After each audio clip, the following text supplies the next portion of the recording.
Hello students, मैं Ashish Verma, assistant professor law, government law college Ajmer. आज हम LLB third year paper 3.5 penology, victimology and forensic science अर्थात दंडशास्त्र, प्रपीड़न शास्त्र एवं न्यायिक विज्ञान विषय पर चर्चा करेंगे। पेपर 3.5 के अंतर्गत हमारे द्वारा पेनोलॉजी अर्थात दंडशास्त्र, विक्टिमोलॉजी अर्थात प्रपीड़न शास्त्र, फॉरेंसिक साइंस अर्थात न्यायिक विज्ञान के विभिन्न प्रावधानों पर अध्ययन किया जाना है। हमारे द्वारा पेनोलॉजी अर्थात दंडशास्त्र के महत्वपूर्ण टॉपिक पार्डन अर्थात क्षमादान पर अध्ययन किया जा रहा है, जिसके अंतर्गत पिछले व्याख्यान में हमारे द्वारा क्षमादान क्या होता है, लघुकरण, परिहार, विराम, प्रतिलंबन इत्यादि पर चर्चा की गई तथा क्षमादान से संबंधित भारतीय संविधान के अनुच्छेद 72 तथा 161 पर भी चर्चा की गई।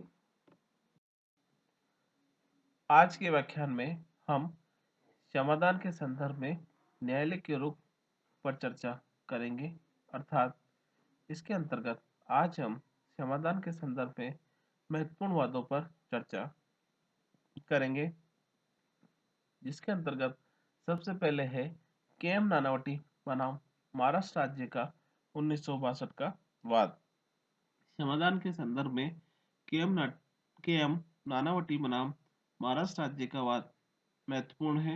इस वाद में अभियुक्त के.एम. नानावटी, जो कि भारतीय नौसेना में कैप्टन था, ने अपने पत्नी को उसके प्रेमी के साथ आपत्तिजनक स्थिति में देखा, जिसके कारण वह प्रकोपित हो गया और वह नौसेना जहाज से पिस्तौल लेकर आया और उसने अपनी पत्नी के प्रेमी आहूजा की गोली मारकर हत्या कर दी।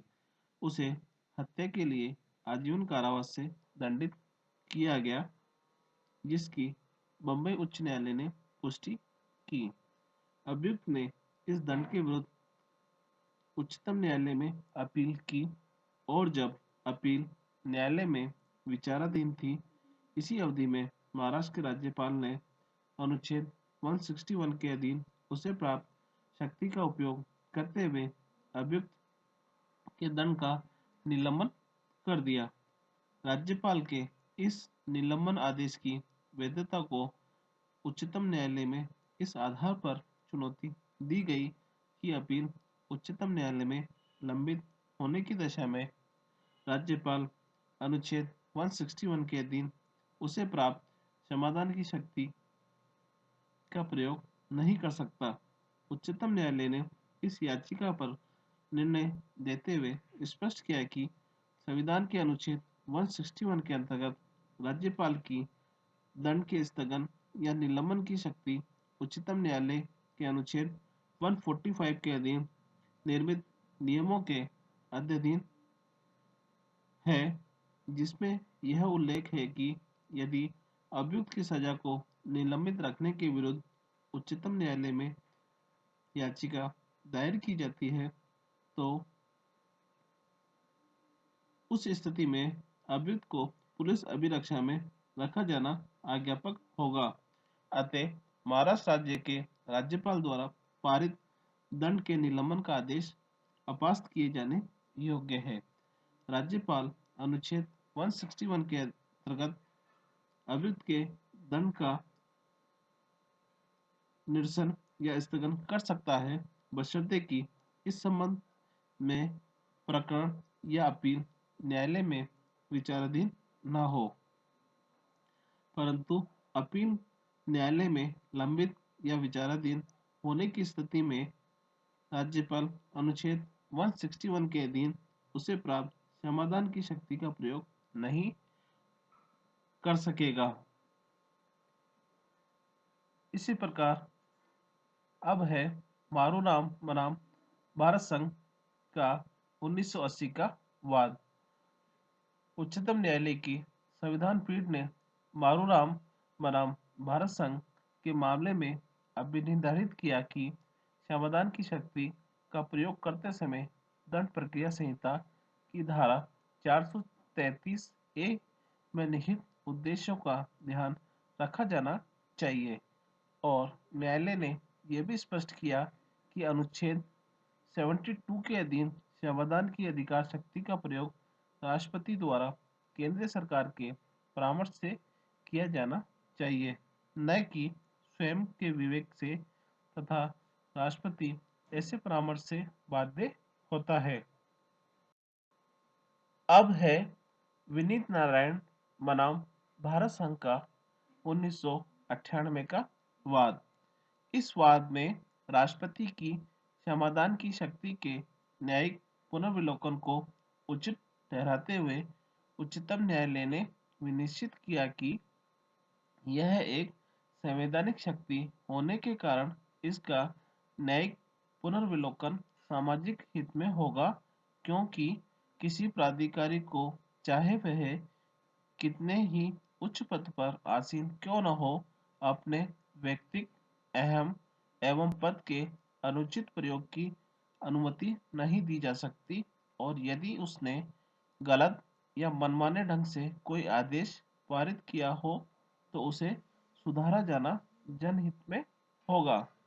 इसी प्रकार इप्रू सुधाकर बनाम आंध्र प्रदेश सरकार का 2006 का मामला है, जिसमें उच्चतम न्यायालय ने विनिश्चित किया कि संविधान के अनुच्छेद 72 के अंतर्गत राष्ट्रपति को प्रदत्त क्षमादान की शक्ति सर्वांगीण होती है, लेकिन यह एक संवैधानिक शक्ति होने के कारण न्यायिक पुनरावलोकन से उन्मुक्त नहीं है।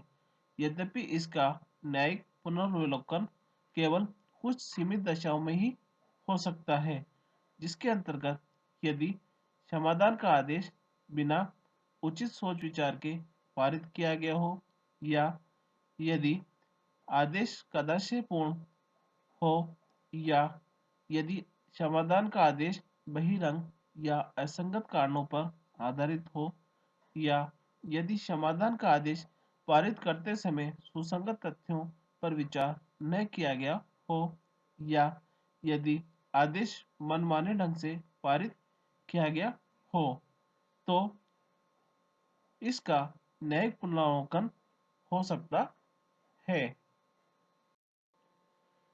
क्षमादान के संबंध में मोहिंदर सिंह बनाम पंजाब राज्य के 1977 के वाद में उच्चतम न्यायालय ने अब निर्धारित किया कि अर्जीदार की रिट पिटीशन पर उच्चतम न्यायालय तब तक कोई आदेश या निर्देश जारी नहीं कर सकता है जब तक कि किसी दोष सिद्ध व्यक्ति की क्षमादान की प्रार्थना पर राष्ट्रपति द्वारा विचार कर निर्णय नहीं दे दिया जाता हो। इसी प्रकार 1996 के एक अन्य वाद में चंटला विजयवर्धन राव बनाम आंध्र प्रदेश राज्य के वाद में अभियुक्तगण दलित वर्ग के दो युवा लड़के थे, जिन्होंने लूट करने के उद्देश्य से बस में आग लगा दी, जिसके कारण 23 व्यक्ति जलकर मर गए तथा अनेक व्यक्ति घायल हुए। अपराध के योजनाबद्ध तरीके तथा गंभीर परिणामों को देखते हुए विचारण न्यायालय ने दोनों अभियुक्तों को मृत्यु दंड दिया, जिसकी उच्च न्यायालय द्वारा पुष्टि कर दी गई।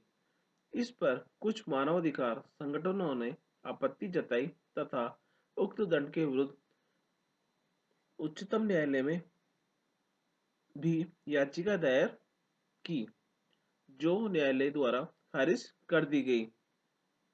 तथापि राष्ट्रपति ने इस प्रकरण में हस्तक्षेप करना न्यायोचित समझते हुए दोनों अभियुक्तों के मृत्युदंड को आजीवन कारावास में परिवर्तित कर दिया तथा राष्ट्रपति द्वारा अनुच्छेद 72 के अंतर्गत प्रयुक्त समाधान की शक्ति का प्रयोग करते समय अपने निर्णय के कारणों का उल्लेख करने संबंधी कोई प्रावधान न होने के कारण यह जानना संभव नहीं हो सकता है कि ऐसा कौन सा कारण है जिससे प्रभावित होकर महामहिम राष्ट्रपति ने अभियुक्तों को समाधान करते हुए उनके दंड को कम दंड में परिणत कर दिया। इस स्थिति में जनता में यह संदेश जा सकता है कि महामहिम राष्ट्रपति द्वारा इस शक्ति का प्रयोग मनमाने ढंग से किया जाता है, विशेषकर इसलिए क्योंकि वास्तव में समाधान पर निर्णय केंद्र सरकार का मंत्रिमंडल लेता है, जिसे राष्ट्रपति द्वारा मान्य किया जाना अनिवार्य है। समाधान के संबंध में 2004 का धनंजय चटर्जी उर्फ धन्ना बनाम पश्चिमी बंगाल राज्य का वाद महत्वपूर्ण है। इस वाद में उच्चतम न्यायालय ने मारूराम के 1980 के मामले में दिए गए अपने निर्णय को पुनः दोहराते हुए कहा कि राष्ट्रपति तथा राज्यपाल द्वारा संविधान के अनुच्छेद 72 एवं 161 के अधीन प्राप्त शक्तियों का प्रयोग क्रमशः केंद्रीय और राज्य सरकार के परामर्श से ही किया जाना चाहिए, न कि अपने स्वयं के विवेक से, और इस प्रकार दिया गया परामर्श उस पर बंधनकारी प्रभाव रखता है। न्यायालय ने आगे कहा कि समाधान के लिए प्रत्यक्ष आदेश पारित करना आवश्यक नहीं है, तथापि आदेश से यह स्पष्ट संकेत मिलना चाहिए कि वह किन व्यक्तियों के प्रति लागू किया जाना आशित है। इस प्रकरण में पश्चिमी बंगाल के न्याय विभाग के उस उप सचिव ने न्यायालय को सूचित किया था कि चूंकि अभियुक्त की क्षमा याचना अपील को राज्य सरकार ने अस्वीकार कर दिया था, इसलिए उस इसे राज्यपाल के पास पुनः भेजा जाना एक औपचारिकता मात्र थी, क्योंकि याचिका राज्यपाल को संबोधित थी। अतः राज्यपाल द्वारा याचिका को अस्वीकार किया जाना उचित था और इसकी सूचना अभियुक्त को यथासमय दे दी गई थी। इसके पश्चात अभियुक्त की अपील सुप्रीम कोर्ट द्वारा खारिज कर दिए जाने पर उसने अनुच्छेद 72 के अधीन महामहिम राष्ट्रपति को समाधान हेतु आवेदन किया, जिसे राष्ट्रपति ने दिनांक 4 अगस्त 2004 को अस्वीकार कर दिया। इस पर अभियुक्त ने राष्ट्रपति के निर्णय पर पुनरावलोकन हेतु उच्चतम न्यायालय में याचिका दायर की, जिसमें हस्तक्षेप करने से न्यायालय ने 12 अगस्त 2004 को इनकार कर दिया। अंततः अभियुक्त को 14 अगस्त 2004 को प्रातः 4:30 बजे अलीपुर सेंट्रल जेल में फांसी देकर उसके मृत्युदंड का निष्पादन कर दिया गया। इसी प्रकार एक अन्य वाद है जुम्मन खान बनाम उत्तर प्रदेश राज्य का 1991 का वाद। इस वाद में पिटिशनर ने एक 6 वर्षीय बालिका के साथ बलात्कार कर उसकी निर्मम हत्या कारित कर दी थी, जिसके कारण आगरा के सत्र न्यायाधीश ने उसे मृत्युदंड प्रदान किया। उच्च न्यायालय के समक्ष प्रस्तुत अपील को न्यायालय द्वारा अमान्य कर दिया गया। इसके पश्चात राज्य के राज्यपाल तथा भारत के राष्ट्रपति ने समाधान की पिटीशन को अस्वीकार कर दिया।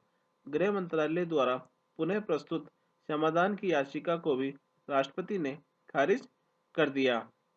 उच्चतम न्यायालय को प्रस्तुत पिटीशन में न्यायालय ने यह अभिकथन प्रस्तुत किया कि ऐसा कोई कारण शेष नहीं रह जाता जिसके आधार पर पिटीशन को स्वीकृत किया जा सके।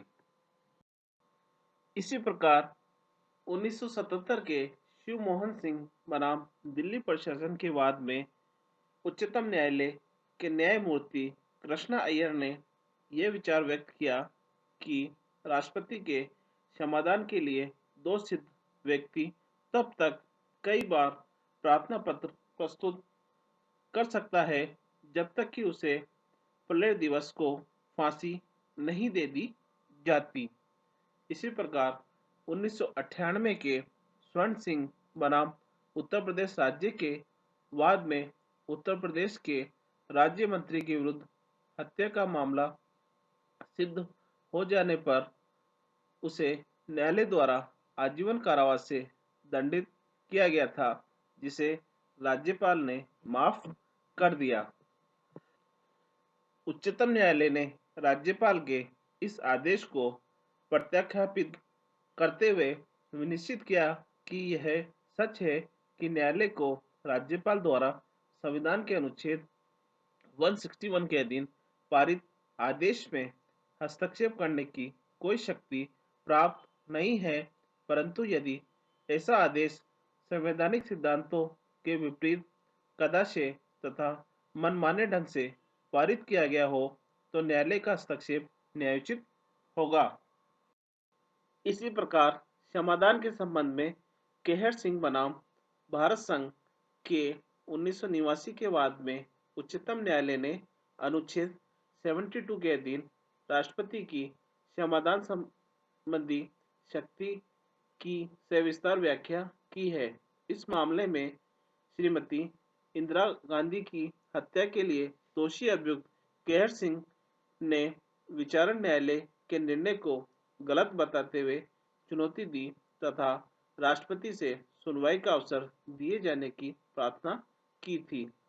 राष्ट्रपति ने अभियुक्त की क्षमादान याचिका को अस्वीकार करते हुए कहा कि वे उच्चतम न्यायालय द्वारा दिए गए निर्णय के गुण दोषों पर विचार करने के लिए बाध्य नहीं है।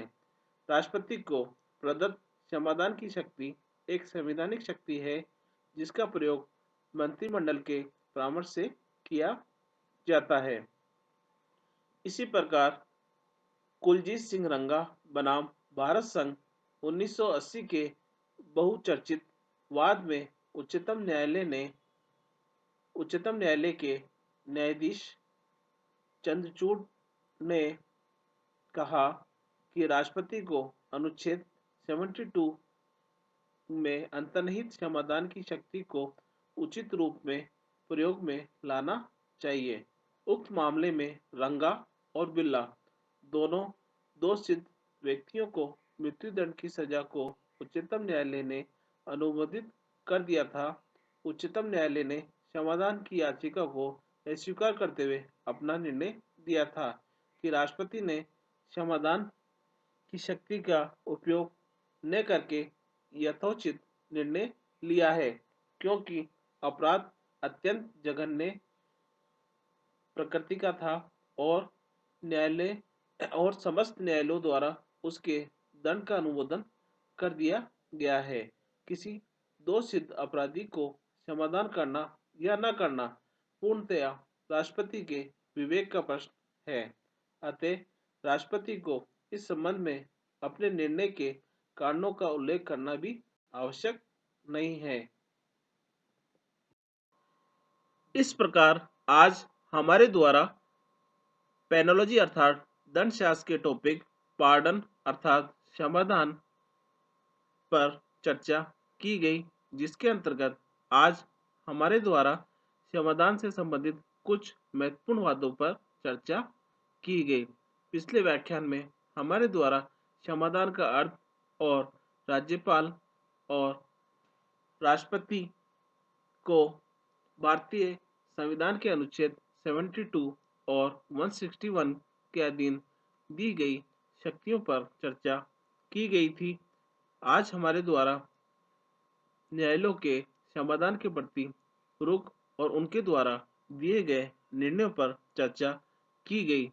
इस संबंध में समाधान की आलोचना करते हुए कुछ विधिवेताओं ने कहा है कि कार्यपालिका द्वारा इसका दुरुपयोग किया जा सकता है, जो न्यायिक दृष्टि से उचित नहीं है।